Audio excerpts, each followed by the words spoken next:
Bismillahirrahmanirrahim. Assalamualaikum warahmatullahi wabarakatuh. Alhamdulillah alamin. Segala puji syukur kita panjatkan kehadiran Tuhan Yang Maha Esa, Allah SWT yang telah melimpahkan rahmat serta hidayahnya kepada kita semua. Terbukti pada siang hari ini, pagi hari ini kita masih dapat berkumpul di aula SMK Negeri 2 Sukoharjo dalam keadaan sehat, tak kurang suatu apapun. Ibu Kepala Sekolah yang saya hormati, Ibu Tuti Maria, Sarjana Pertanian, Bapak Wakil Kepala Sekolah yang kami hormati, Bapak Ibu calon guru penggerak yang saya hormati, serta tamu undangan yang tak bisa kami sebutkan satu persatu. Untuk memperlancar acara pada pagi hari ini, kami bacakan susunan acara yang akan kita laksanakan bersama. Acara yang pertama pembukaan, yang kedua menyanyikan lagu kebangsaan Indonesia Raya, yang ketiga sambutan dari Ibu Kepala Sekolah, yang keempat pemaparan materi, dan yang terakhir penutup. Untuk menghemat waktu, marilah acara pada pagi hari ini kita buka dengan bacaan basmalah bersama. Bismillahirrahmanirrahim. Acara yang kedua menyanyikan lagu kebangsaan Indonesia Raya. Bapak Ibu mohon berdiri. Karena Tuhan darahku, di sana lagu berdiri, jadi padu hidupku. Indonesia kebangsaanku, bangsa dan tanah airku, marilah kita berseru, Indonesia bersatu. Hiduplah tanahku, hiduplah negeriku, bangsaku, rakyatku semuanya.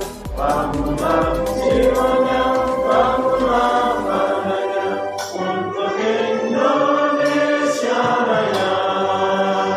Indonesia Raya, merdeka, merdeka, tanahku, negeriku yang ku cinta. Indonesia Raya, merdeka, merdeka, hiduplah Indonesia Raya. Indonesia Raya, merdeka, merdeka, tanahku, negeriku yang ku cinta. Indonesia Raya, merdeka, merdeka, hiduplah Indonesia Raya. Bapak Ibu jemaah untuk mohon. Bismillahirrahmanirrahim. Assalamualaikum warahmatullahi wabarakatuh. Yang sangat saya hormati dan saya banggakan, Bapak Ibu guru penggerak SMK Negeri 2 Sukoharjo, yang sangat saya cintai dan juga sangat saya banggakan, Bapak Ibu guru yang menjadi tamu undangan pada acara destinasi guru penggerak di SMK Negeri 2 Sukoharjo ini. Bapak Ibu, mudah-mudahan kita yang hadir di sini mendapat berkah dari Allah Subhanahu wa Ta'ala. Senantiasa kita juga selalu bersyukur atas kenikmatan yang luar biasa yang diberikan oleh Allah Subhanahu wa Ta'ala. Mudah-mudahan rasa syukur ini juga selalu bisa menambah keimanan dan takwa kita kepada Allah Subhanahu wa Ta'ala. Salawat dan salam juga kita sampaikan kepada junjungan kita Nabi Muhammad SAW. Mudah-mudahan kita mendapat syafaat beliau saat yang nanti. Alhamdulillah 3 bulan saja kita sudah melihat perkembangan yang luar biasa. Yang mana mudah-mudahan sesuai juga tadi kita mendengar ya apa yang disampaikan juga oleh Bu Novi ya. Diharapkan kita semua ini semua menjadi guru penggerak gitu ya Bapak Ibu. Marilah kita selalu tadi berpikir positif, juga selalu memperhatikan tadi siswa itu maunya apa. Jadi kita jangan hanya berpikir kepada diri kita sendiri harus dihormati, harus ini, tetapi kita juga harus menyelami siswa kita itu bagaimana. Kenapa dia seperti itu? Dia dalam kondisi apa? Orang tuanya seperti apa? Mungkin ada tanda kutip siswa kita yang ada rodol nakal misalkan ya. Tetapi kita hanya memberi statement siswa itu nakal. Tetapi kita nggak mau tahu kenapa dia menjadi nakal. Nah itu yang perlu sekarang kita pahami. Kenapa dia menjadi seperti itu? Dicari. Oh anak ini maunya belajar seperti ini. Dalam satu kelas 36 siswa pasti punya pikiran berbeda, karakter yang berbeda, keinginan yang berbeda, karena memang mereka berasal dari keluarga yang berbeda. Tingkat penghasilan orang tua, keadaan kondisi rumah, mungkin orang tua tidak lengkap di rumah dan lain sebagainya. Nah, mari sama-sama dalam waktu tadi mungkin perlu juga kita beri garis bawahi tadi yang 15 menit sebelum mengajar, atau mungkin tidak 15 menit lah. Beberapa menit sebelum mengajar 5 sampai 10 menit, jangan langsung mengajar itu langsung nulis ini hari ini pelajarannya ini, tidak ya. Mari kita ajak dulu ngomong-ngomong siswa-siswi kita, memberi wawasan dan lain-lain, mungkin memberi motivasi dan lain-lain supaya siswa lebih tertarik kepada materi-materi yang kita ajarkan. Begitu ya Bapak Ibu. Hanya itu yang bisa saya sampaikan. Terus semangat ya Bapak Ibu yang menjadi guru penggerak, teruslah bergerak dan menggerakkan. Indonesia tumbuh berarti SMK 2 negeri SMK 2 juga tumbuh, berkembang, maju, luar biasa. Terima kasih. Wabillahi taufiq wal hidayah. Assalamualaikum warahmatullahi wabarakatuh. Hadirin yang berbahagia, untuk pemateri yang selanjutnya adalah Ibu Dina Ika Mulyawati, sarjana sarjana magister pendidikan, yang akan menyampaikan materi 5 posisi kontrol dan segitiga restitusi. Kepada Ibu Dina Ika Mulyawati, waktu dan tempat kami persilakan. Terima kasih. Assalamualaikum warahmatullahi wabarakatuh. Salam sejahtera bagi kita semua. Selamat siang kepada Bapak Ibu guru semuanya. Dalam kali ini saya sebagai calon guru penggerak angkatan 4, saya mencoba untuk menyampaikan materi yang selama ini sudah saya pelajari dari pendidikan calon guru penggerak. Jadi saya hanya mencoba men-sharing materi dari apa yang telah saya pelajari, bukan bermaksud menggurui, tapi mencoba untuk berbagi cerita. Hari ini, materi hari ini, bagian saya itu ada 2. Yang pertama adalah 5 posisi kontrol, 5 posisi kontrol kita sebagai guru, dan yang kedua adalah segitiga restitusi. 5 posisi kontrol. Nah, sebagai guru kita seringkali ada 5 posisi yang kita perankan di situ. Diterapkan 5 posisi kontrol yang diterapkan seorang guru, orang tua, atau atasan dalam melakukan kontrol terhadap anak ataupun siswa. Yang pertama adalah sebagai penghukum, ya. Yang kedua, membuat orang merasa bersalah. Lalu yang ketiga, posisi kontrol kita sebagai teman. Terus yang keempat sebagai monitor atau pemantau, dan yang kelima itu sebagai manajer. Nah, kita akan bahas satu-satu. Yang pertama adalah sebagai penghukum. Jadi ketika kita sebagai penghukum, maka yang biasanya kita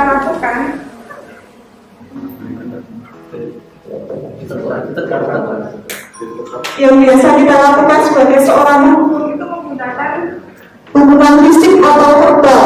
Jadi kita seringkali menyuruh anak untuk lari atau mengerjakan sesuatu yang di luar dari konteks kita belajar di sekolah, atau menggunakan kata-kata yang menyakitkan hati anak. Itu adalah konsep sebagai penghukum.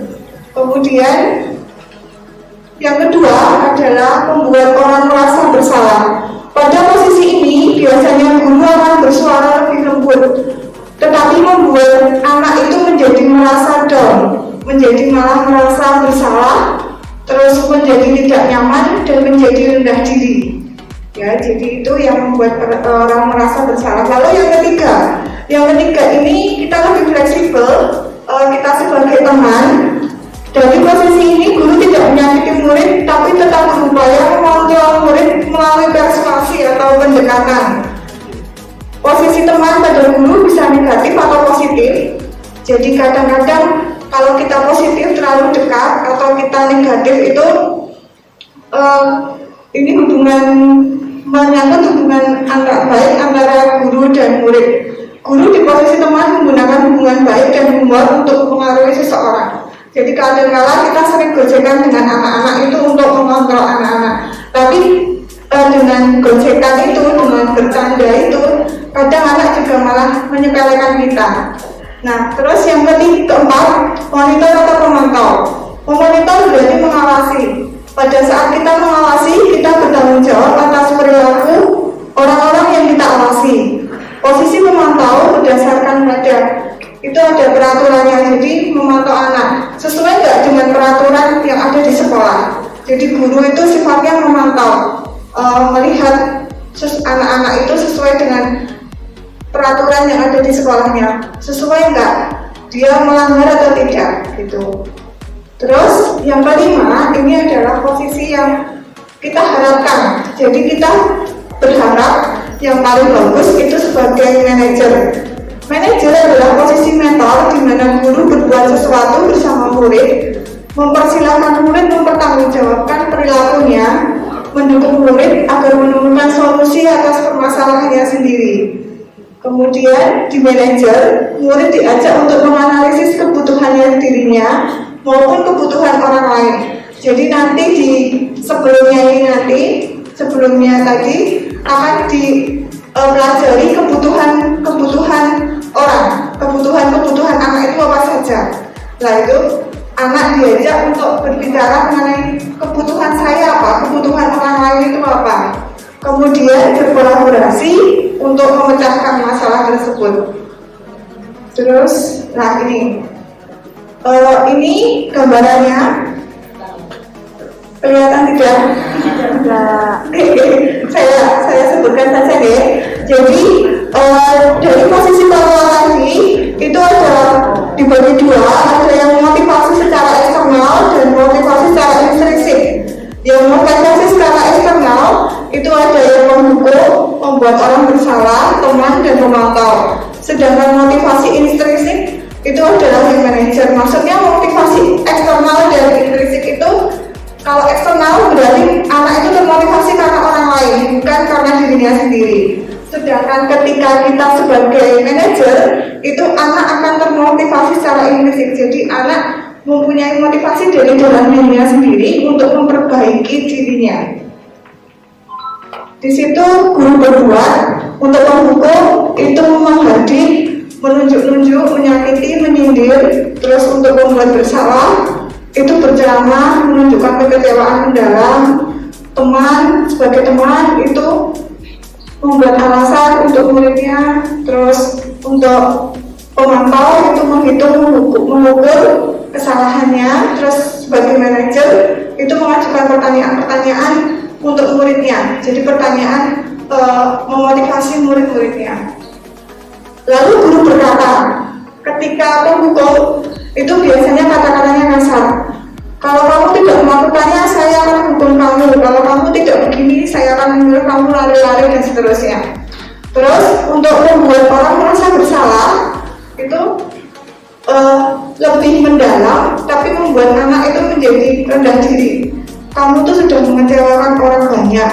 Kamu tuh sudah mengecewakan saya, sudah mengecewakan bapak ibumu dan seterusnya. Terus untuk teman, biasanya guru akan berkata, lakukan untuk bapak ibu guru ya, kan kita sudah mengenal baik, kita kan sudah lama saling mengenal, jadi tolong dilakukan gini gitu.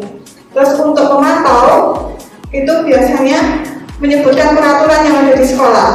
Itu peraturannya begini, kamu sudah melanggar dan seterusnya. Terus untuk manajer itu biasanya gurunya teman berkata, apa yang kamu lakini? kamu tuh sudah menyakiti banyak orang, kamu sudah melakukan kesalahan, terus kemudian bagaimana caranya kamu perbaiki dan seterusnya. Terus kemudian hasilnya untuk yang tadi pemukul itu biasanya anak akan lebih memberontak, menjadi pendendam dan menyalahkan orang lain. Sedangkan untuk yang tadi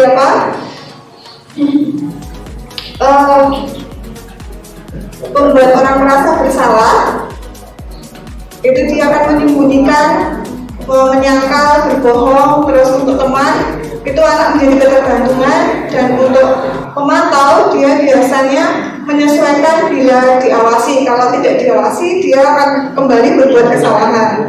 Sedangkan untuk manajer ini dia akan menguatkan watak atau karakter, jadi yang diambil adalah watak atau karakter baiknya gitu guys. Terus dampak terhadap murid dan langsung saya ini, kalau yang pemukul dia akan mengulangi kesalahan berulang kali, jadi dia akan lebih membangkang lagi.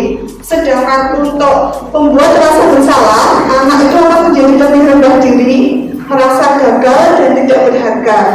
Terus ketika kita menjadi teman, sebagai posisi kontrol sebagai teman, itu anak menjadi tergantung, tidak mandiri, dan tidak bisa memutuskan sesuatu. Dan ketika kita menjadi pemantau, anak akan menitik beratkan pada dampaknya. Ketika saya melanggar peraturan, nanti konsekuensinya seperti ini, saya akan dihukum seperti ini.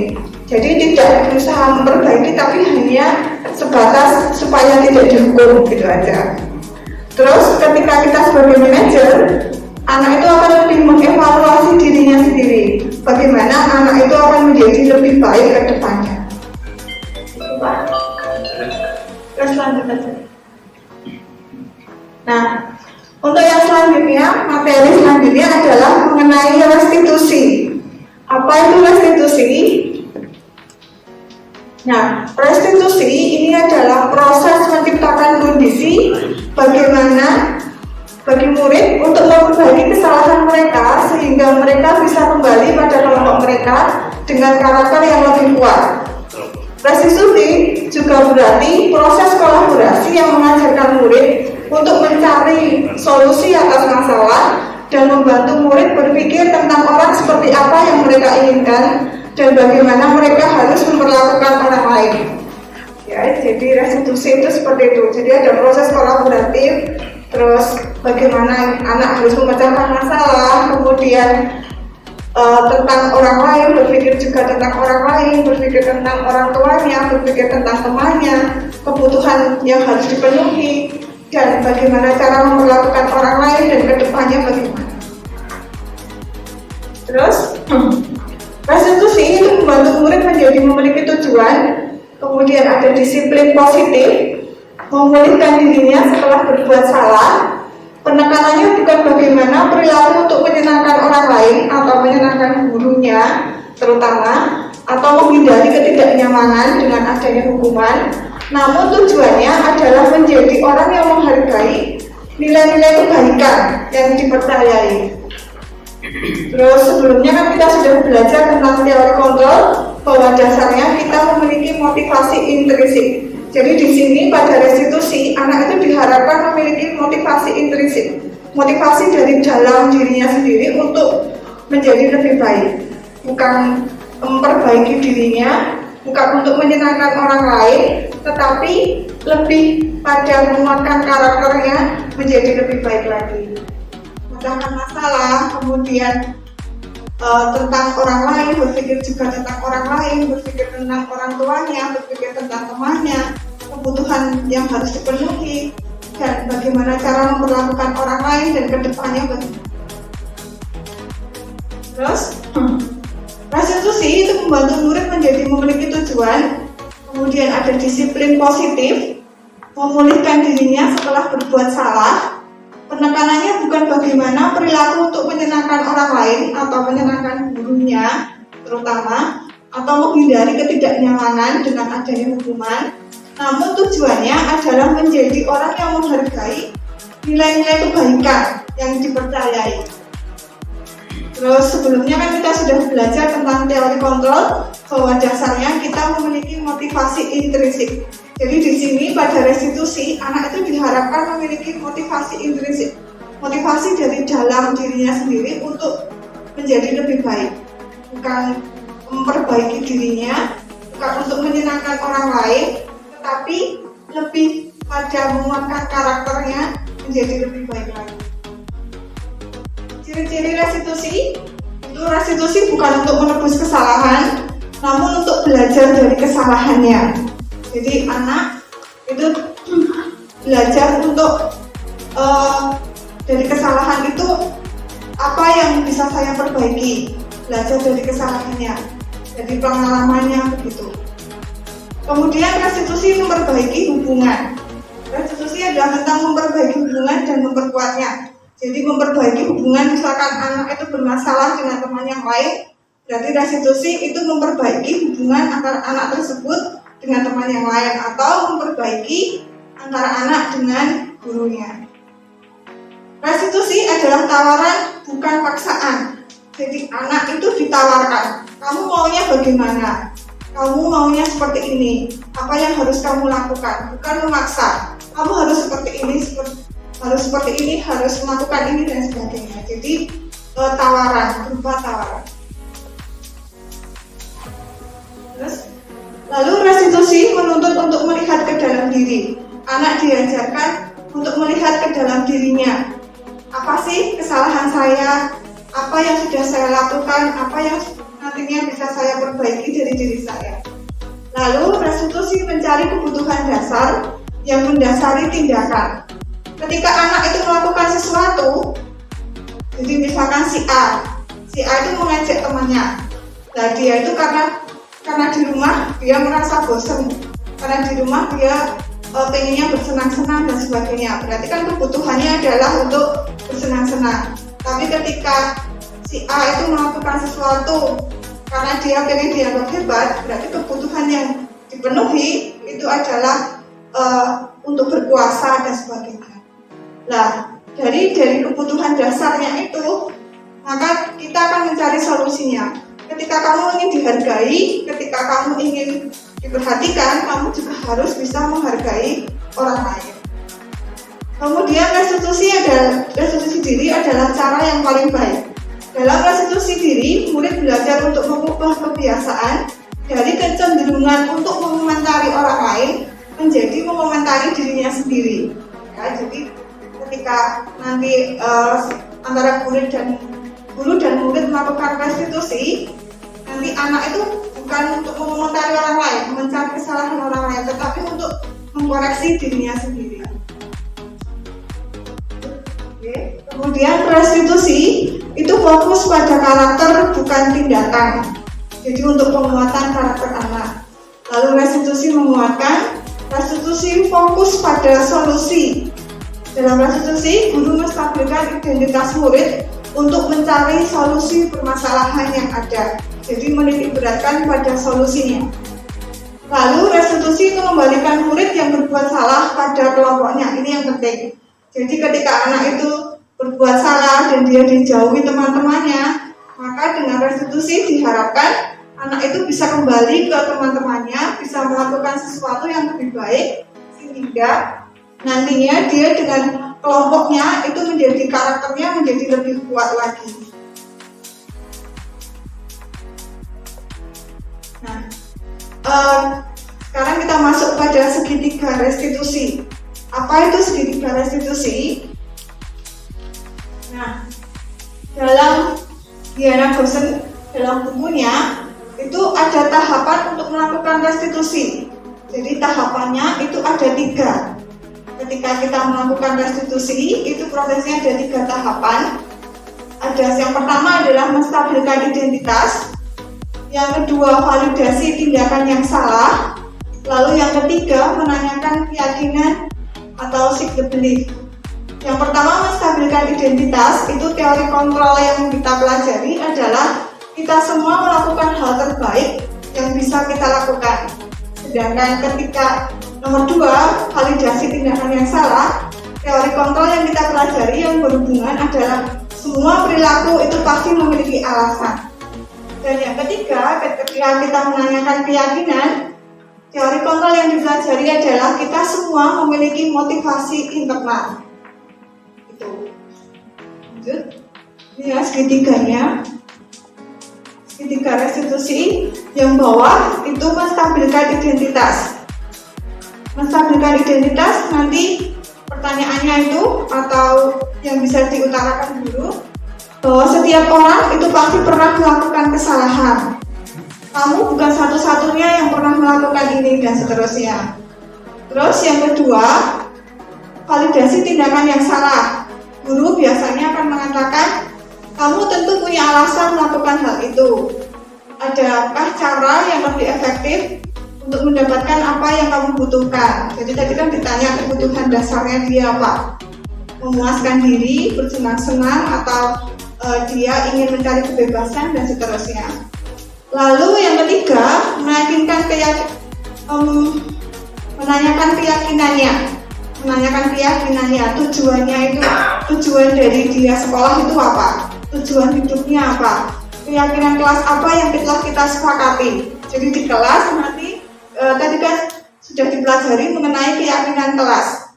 Nah dari keyakinan kelas itu kan nanti sudah ada bahwa di sana kita harus saling menghormati, saling menghargai, menghormati waktu dan seterusnya. Terus kamu ingin menjadi orang yang seperti apa? Jadi itu yang penting ketika anak ditanya, ketika ada yang salah ditanya, kamu akan menjadi seperti apa? Kamu pengennya seperti apa toh? Ini ya yang pertama, menstabilkan identitas, bertujuan mengubah identitas anak dari orang yang gagal karena melakukan kesalahan menjadi orang yang sukses. Yang kedua,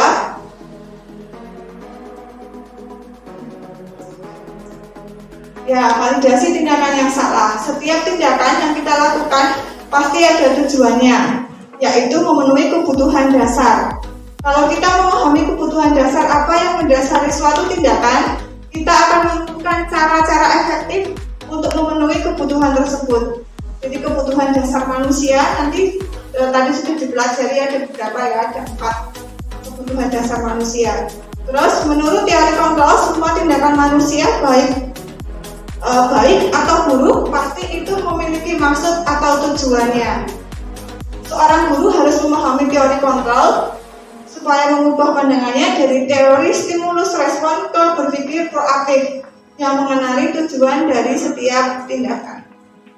Lalu yang ketiga, menanyakan keyakinan atau seek the belief, yaitu ketika identitas sukses telah tercapai dan tingkah laku yang salah sudah divalidasi, maka anak siap dihubungkan untuk dengan nilai-nilai yang dia percaya dan berpindah menjadi orang yang dia inginkan. Jadi ditanya tujuannya apa sekolah, apa yang kamu harapkan nanti ketika sudah lulus sekolah, apa yang diharapkan orang tuamu dan seterusnya.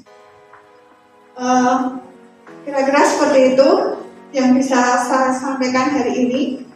Ketika si A itu melakukan sesuatu karena dia pengen dianggap hebat, berarti kebutuhan yang dipenuhi itu adalah untuk berkuasa dan sebagainya.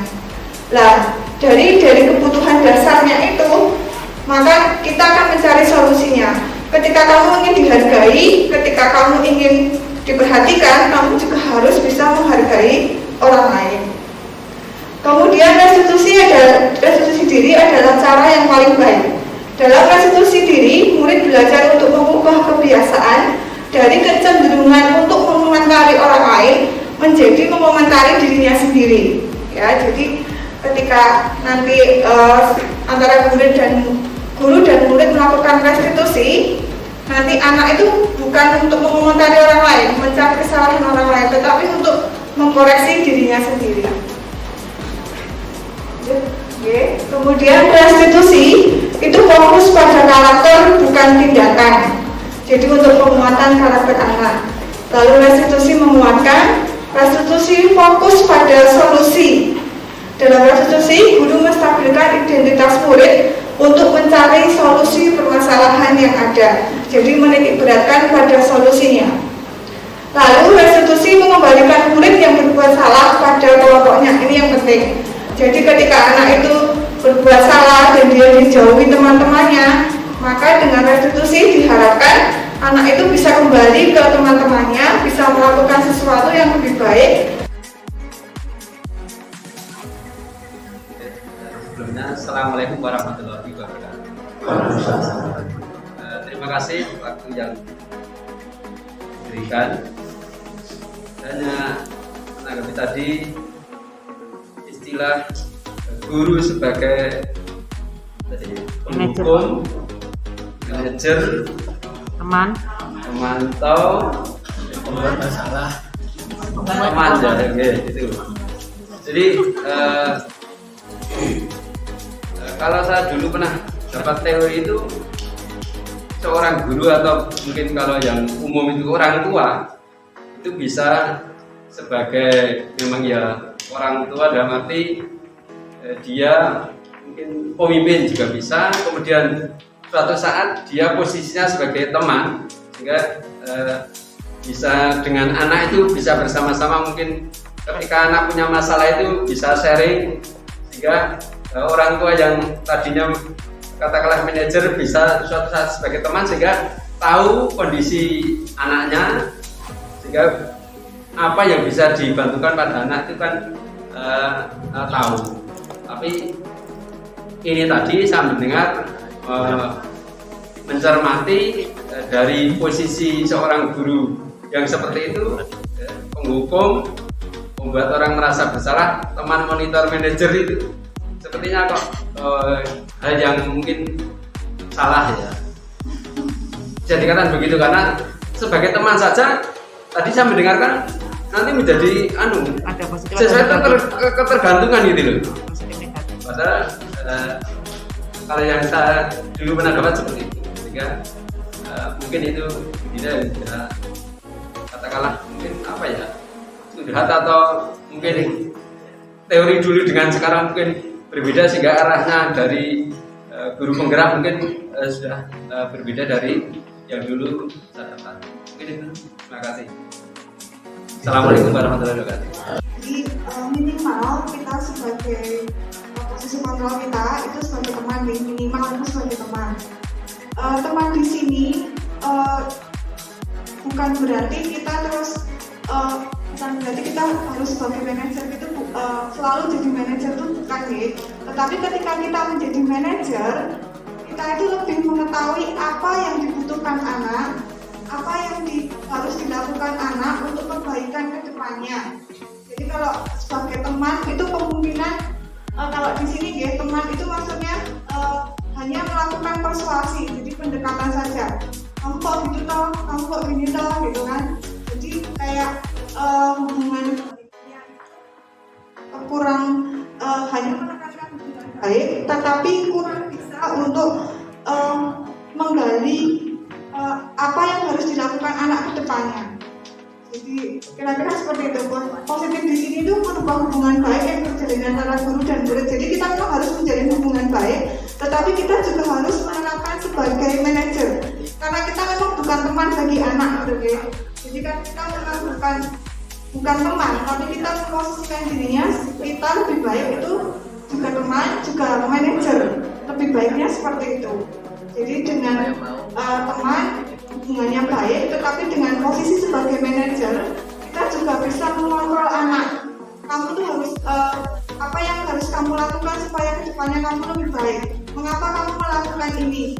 Kalau saya beri waktu kamu misalkan kamu ngerjakan tugas seminggu belum selesai, kalau 2 minggu bagaimana? Apakah tugasmu juga sudah selesai? Dan seterusnya seperti itu. Gak bisa menjawab atau? Kalau data seperti itu berarti kira-kira tidak jauh berbeda dengan yang saya sampaikan di depan. Kemarin tadi saya mendengar dengan jadi teman ini seperti jadi ketergantungan gitu loh. Memang gitu. Ya, seperti ketergantungan. Jadi anak itu kan terus dekat dengan gurunya, karena dari yang selalu dekat dengan guru, terus akhirnya kan aku nek ra dimeneknya mau gitu loh. Aku nek ra disanjung-sanjung gak mau, atau saya nggak didekatin terus gak mau. Jadi anak itu lebih ke ketergantungan. Itu kalau kita hanya sebagai teman loh Pak. Jadi begitu. Jadi minimal kita juga sebagai teman, tapi juga sebagai aja. Anak misalkan sering terlambat masuk pagi, masuk kelas, itu bagaimana si anak itu merubah dirinya supaya dia tidak terlambat di hari-hari berikutnya tanpa merasa ditekan oleh pihak lain. Jadi dia tumbuh dari dalam dirinya sendiri. Dia tidak merasa ada tekanan. Dia ingin merubah itu secara naluriah, secara alamiah. Maka disebut dengan disiplin positif. Karena memang tumbuh dari dalam pribadinya sendiri, bukan karena tekanan dari orang lain. Maksudnya demikian Bu Ati. Kalau boleh kami tambah. Ya, sharingkan bersama-sama. Saya juga masih banyak belajar, perlu belajar. Semoga bermanfaat bagi kita semuanya. Oke, terima kasih. Assalamualaikum warahmatullahi wabarakatuh. Waalaikumsalam warahmatullahi wabarakatuh.